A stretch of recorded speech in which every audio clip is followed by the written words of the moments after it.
সম্মানিত দর্শক, আসসালামু আলাইকুম। অলরেডি আমাদের এই বাংলাদেশে কিয়ামতের আলামত শুরু হয়ে গেছে। প্রিয় দর্শক, আজকের এই সম্পূর্ণ ভিডিওটি দেখলে রীতিমতো আপনারা অবাক হবেন। চলুন প্রিয় দর্শক, কথা না বলে সম্পূর্ণ সন্তানের সঙ্গে মায়ের আজকের এই ভাইরাল ভিডিওটা আমরা দেখব। পাশাপাশি একটা গুরুত্বপূর্ণ অডিও কল রেকর্ড শুনবো। তার আগে আমার ছোট্ট একটা রিকোয়েস্ট, এখনো যদি আমার চ্যানেলটাকে সাবস্ক্রাইব করে না থাকেন, অবশ্যই ভিডিওতে একটা লাইক দিয়ে চ্যানেল সাবস্ক্রাইব করে আমাদের সঙ্গে থাকবেন প্রতি মুহূর্তের এমন ফোনালাপ এবং নিউজগুলো পাওয়ার জন্য।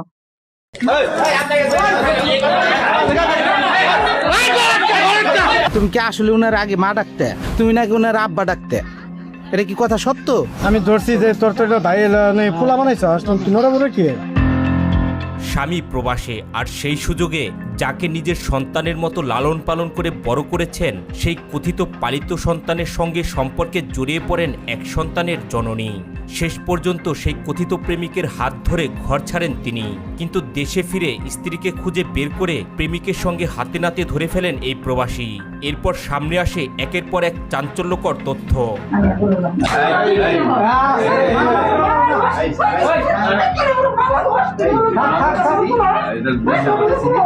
লোক আছে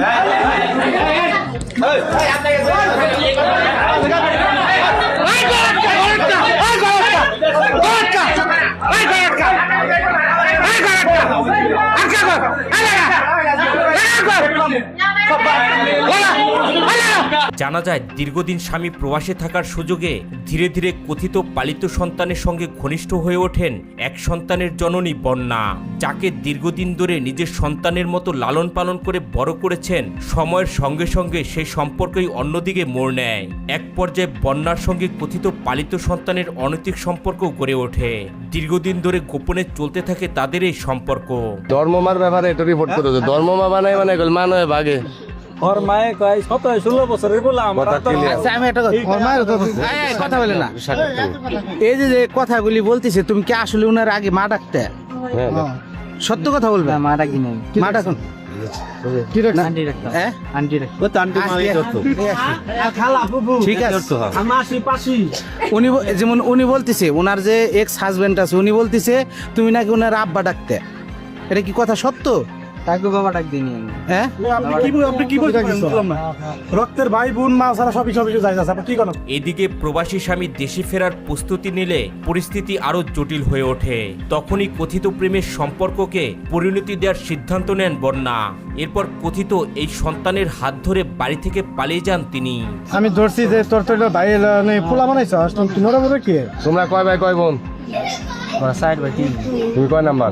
না তোমার অরিজিনাল দেখো, অরিজিনালটা কই বাপের ওটা তো ধরা যাবে। হ্যাঁ, এক ভাই এক বোন। এক ভাই এক বোন। তুমি বড়? এই তো বোন ছোট। তাহলে আব্বা কি করে? মুদির দোকান করে।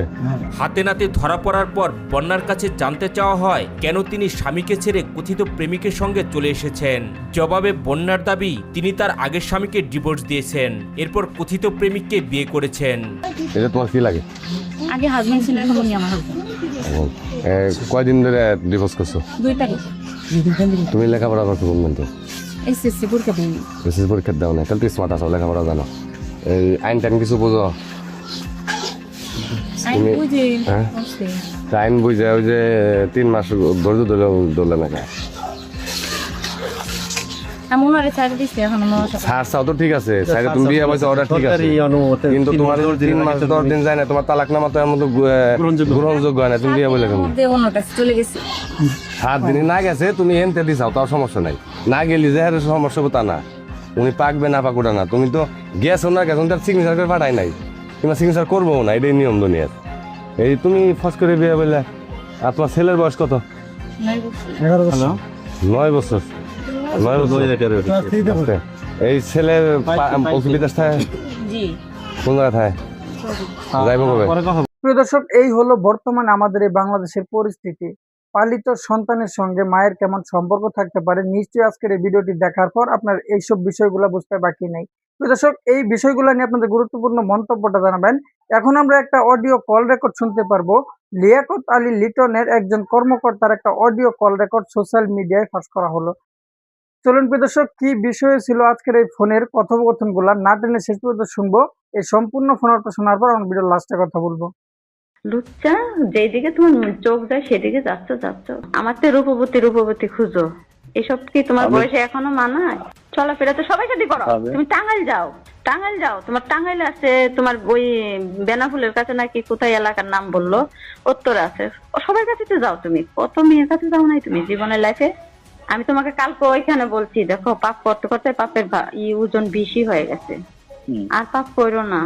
এত রূপসী, এত কিছু জীবনে তো খাইছো, আর কোনো মেয়ের কাছে তুমি যাইতে পারবে না। এত নারী তোমার প্রয়োজন কেন? তোমার বয়স হয়েছে।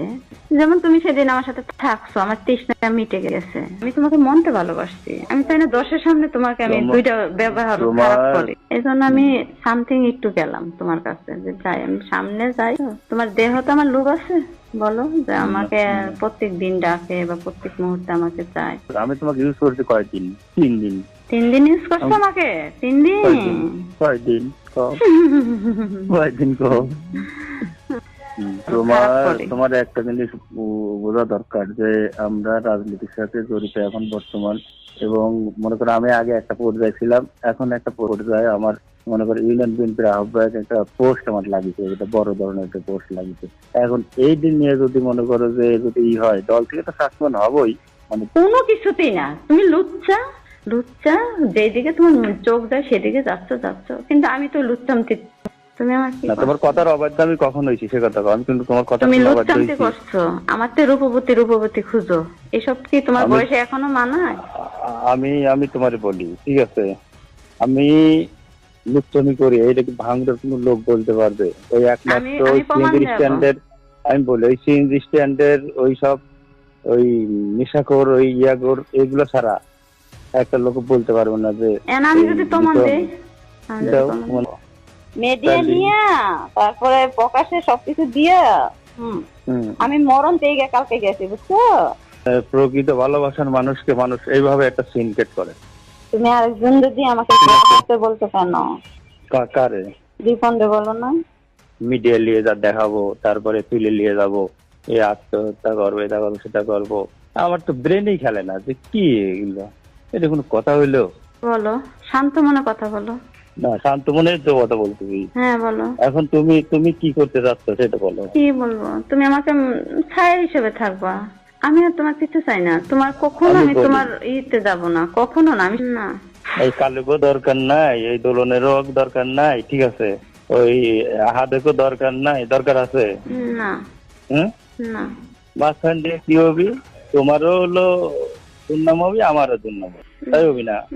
কসম, আমি রাস্তায় কাঁদছি যে আমার বিপদে ঘুরে যাবে, এরকম ঘটনা আমি করি রে। আর এরকম এইসব ফাল বলা আমাকে যে করবি, বিপদে ঘুরে যাবি। শান্ত হও। আমি বলছি শান্ত মনে কথা বলো। শান্ত মনে কথা বলো, আমি বলছি না। আমার একটা সিএনজি ড্রাইভার যায়, আমাকে যায় কি কথা কয়। আমার একটাই কথা। সম্মানিত দর্শক, একজন অফিসের কর্মকর্তা লিয়াকত আলী লিটন, তাকে নিয়ে একটা গুরুত্বপূর্ণ অডিও কল রেকর্ড এবং ফোনের মাধ্যমে শুনতে পেলেন। এই সম্পূর্ণ ফোনটা আপনাদের কাছে কতটুকু যুক্তিসঙ্গত মনে হলো অবশ্যই কমেন্ট করে জানাবেন। সম্মানিত দর্শক, প্রথমে একটা ভাইরাল নিউজ আপনাদের মাঝে শেয়ার করছিলাম। সম্পূর্ণ এই নিউজটা আপনারা দেখার পর রীতিমতো আপনারা অবাক হয়েছেন যে একজন পালিত সন্তানের সঙ্গে একজন মায়ের কেমন সম্পর্ক থাকতে পারে। তো দর্শক, আজকের এই দুইটা ভিডিও নিয়ে আপনাদের মূল্য মন্তব্য জানাবেন। প্রতিনিয়ত এবং ব্রেকিং নিউজ এবং খবরগুলো পেতে অবশ্যই এই চ্যানেলটি সাবস্ক্রাইব করে রাখবেন। ভিডিওটি বেশি বেশি শেয়ার করে মানুষকে ছড়িয়ে দিবেন। আজকে এই পর্যন্তই। পরবর্তী আমন্ত্রণ। আসসালামু আলাইকুম।